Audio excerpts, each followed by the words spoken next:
Group 1 మెయిన్స్‌లో చాలామందికి తక్కువ మార్కులు రావడం గల కారణం ఏంటంటే జనరిక్‌గా రాయడం. జనరిక్ ఇంట్రోస్ రాస్తున్నారు. జనరిక్‌గా ఆన్సర్స్ రాస్తున్నారు. జనరిక్‌గా కంక్లూజన్స్ రాస్తున్నారు. మెయిన్‌గా కీవర్డ్స్ ఏవైతే పేపర్ స్పెసిఫిక్ కీవర్డ్స్ ఉన్నాయో, సబ్జెక్ట్ స్పెసిఫిక్ కీవర్డ్స్ ఉన్నాయో, టాపిక్ స్పెసిఫిక్ కీవర్డ్స్ ఉన్నాయో అవి కరెక్ట్గా అడ్రస్ చేయకుండా ఆన్సర్స్ రాస్తున్నారు. ఈ కీవర్డ్ సెంట్రిక్ అప్రోచ్ అనేది చాలా చాలా ఇంపార్టెంట్. సో గతంలో కూడా ఎవరైతే నాది పర్సనల్ మెంటర్‌షిప్ తీసుకున్నారో స్పెషల్లీ ఎకానమీలో చాలా మంచి స్కోర్స్ అయితే వచ్చాయి. ఏపీపీఎస్సీ తీసుకుంటే 99.5 దాకా వచ్చాయి. అలాగే టీజీపీఎస్సీ తీసుకుంటే 1 or 2 వరకు వచ్చాయి. సో ఇక్కడ ఇన్ని మార్క్స్ రావడానికి కారణం ఏంటంటే ఈ కీవర్డ్ సెంట్రిక్ అప్రోచ్. సో జనరల్గా ఎకానమీ అనేది చాలామంది స్ట్రగుల్ అవుతున్నారు, చాలా ఛాలెంజింగ్గా ఫేస్ చేస్తున్నారు. కానీ యాక్చువల్గా చెప్పాలంటే ఇది చాలా స్కోరింగ్ ఏరియా.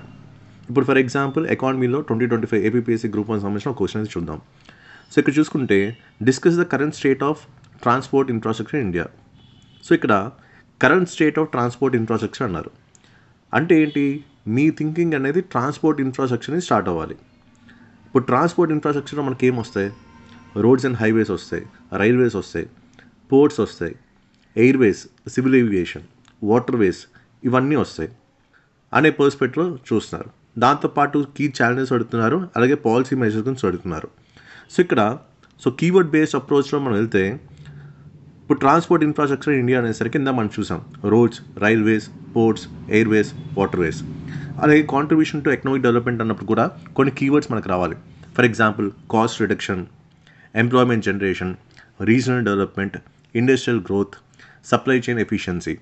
దాంతోపాటు ఇక్కడ ఛాలెంజెస్ అనేసరికి కొన్ని కీవర్డ్స్ మనం స్ట్రైక్ అవ్వాలి. For example high logistics cost, land acquisition delays, environmental degradation, financing constraints, fragmented planning ఇలాంటివి ఛాలెంజెస్ కింద వస్తున్నాయి.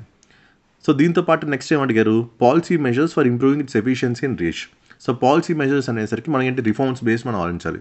For example structural reforms like PM Gati శక్తిని ఎలాగ మనం స్ట్రెంగ్తన్ చేయొచ్చు, అలాగే ఎలాంటి financial solutions through PPP model మనం తీసుకురావచ్చు, అలాగే సస్టైనబుల్ డెవలప్మెంట్ పరంగా గ్రీన్ లాజిస్టిక్స్ కారిడార్స్ మనం ఎలా పుష్ చేయొచ్చు. దాంతోపాటు టెక్నాలజికల్ ఇంటిగ్రేషన్, డిజిటల్ లాజిస్టిక్స్ పరంగా జిఐఎస్ మ్యాపింగ్ కానీ, ఫాస్టాగ్ కానీ ఇలాంటివి మనం ఎలా ఇంక్లూడ్ చేయొచ్చు. అలాగే ఇప్పుడు గవర్నెన్స్ ద్వారా నేషనల్ లాజిస్టిక్స్ పాలసీ ఇంప్లిమెంటేషన్ అనేది ఎలా చేయొచ్చు, స్టేట్ లెవెల్ కోఆర్డినేషన్ మెకానిజమ్స్ ఎలా చేయొచ్చు, ఇలాంటివి మనం థింక్ చేయాలి.